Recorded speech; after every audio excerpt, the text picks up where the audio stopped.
Fawatihus suwar. Menurut bahasa, fawatih adalah jamak dari kata fawatihah, fatihah yang berarti pembukaan atau pemulaan atau awalan. Sedangkan kata aswar adalah jamak dari kata as-surah, yaitu kumpulan ayat Al-Quran yang mempunyai awalan dan akhiran. Fawatihus suwar adalah beberapa pembukaan dari surah-surah Al-Quran atau beberapa macam awalan dari surah-surah Al-Quran. Sebab seluruh surah Al-Quran yang berjumlah 114 surah itu dibuka dengan 10 macam pembukaan. Istilah fawatihus suwar ini sering dijumbuhkan orang dengan al-huruf al-muqatta'ah atau huruf-huruf terputus yang terdapat di permulaan surah. Fawatihus suwar itu berbeda dengan huruf al-muqatta'ah yang hanya mempunyai salah satu macam yang hanya menjadi pembahasan dari 29 surah dari 114 surah-surah Al-Quran. Contohnya, pembukaan dengan pujian kepada Allah yaitu Alhamdulillahirobbi. Yang kedua, pembukaan dengan huruf terputus. Pembukaan dengan huruf terputus ini dibagi menjadi 4. Yang pertama, pembukaan dengan satu huruf yaitu huruf shad. Yang kedua, pembukaan dengan 2 huruf yaitu Yasin. Yang ketiga, pembukaan dengan 4 huruf yaitu Alif Lam Mim Ra. Yang keempat, pembukaan dengan 5 huruf yaitu Kaf Ha Ya Ain Shad. Yang ketiga, pembukaan dengan panggilan. Yang keempat, pembukaan dengan kalimat yaitu Al-Haqqah. Yang kelima, pembukaan dengan sumpah Wad-duha. Yang keenam, pembukaan dengan syarat yaitu idma atau in.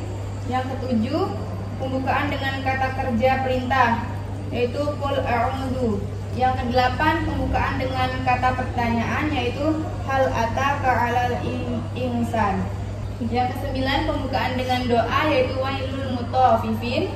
Yang ke-10, pembukaan dengan alasan li'ilafi Quraisy. Kedua, saya akan menjelaskan tentang aqsamul Quran. Menurut bahasa, aqsam artinya bentuk jamak dari qasam yang artinya sumpah. Adapun menurut istilah yang dimaksud dengan aqsamul Quran ialah ilmu yang membicarakan tentang sumpah-sumpah yang terdapat dalam ayat-ayat Al-Quran. Sedangkan menurut etimologi, aqsam Al-Quran adalah sumpah atau ucapan penguat. Menurut terminologi, yaitu ucapan penguat yang memiliki makna yang dipandang besar dan agung, baik secara hakiki maupun iktidah oleh pihak yang bersumpah.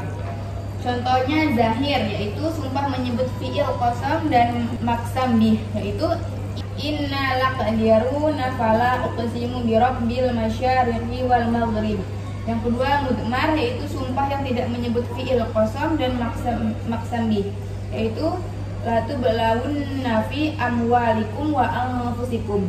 Yang ketiga, saya akan menjelaskan tentang ijazul Quran. Kata ijaz diambil dari bahasa Arab,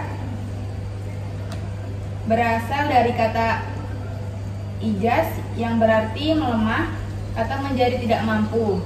Pelaku atau yang melemahkan dinamai mujiz dan ditambah tak marbutoh pada akhir kata menjadi mu'jizah yang mengandung makna mubalagh.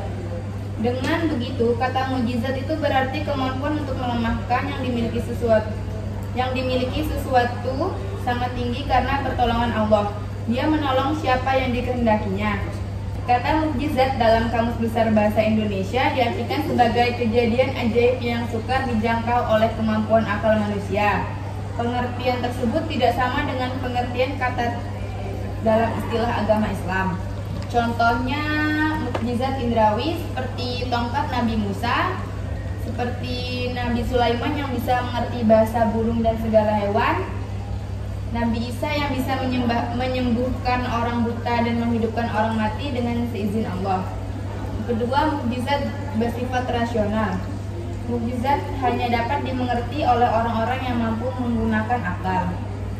Yang keempat, saya akan menjelaskan tentang amsalul Quran. Amsal adalah bentuk jamak dari matsal. Dalam sastra amsal adalah perumpamaan suatu keadaan dengan keadaan lain untuk tujuan yang sama, yakni menyamakan sesuatu dengan yang asli.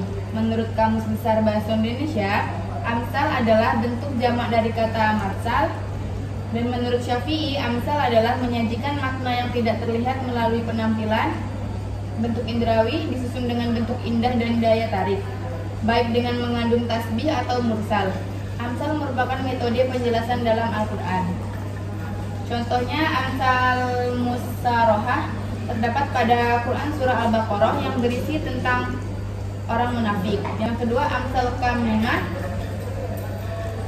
berada pada surah Al-Baqarah ayat 68 yang berisi tentang sapi betina yang tidak tua dan tidak muda, pertengahan di antara itu. Yang ketiga Amsal Mursalah atau kata yang tidak menggunakan kata yang jelas, terdapat pada Quran surah Najm ayat 58 yang berisi tidak ada yang bisa menyatakan terjadi hari itu selain dari Allah. Yang kelima, saya akan menjelaskan tentang qasasul Quran. Menurut bahasa, qasas jamak dari kisos, artinya kisah, cerita, berita, atau keadaan.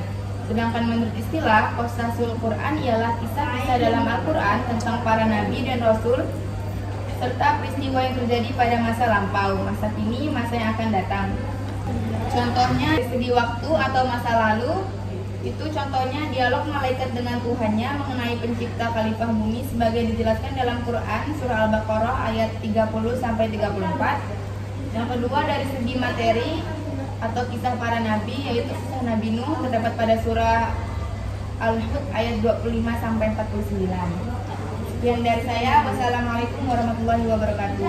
Waalaikumsalam warahmatullahi wabarakatuh.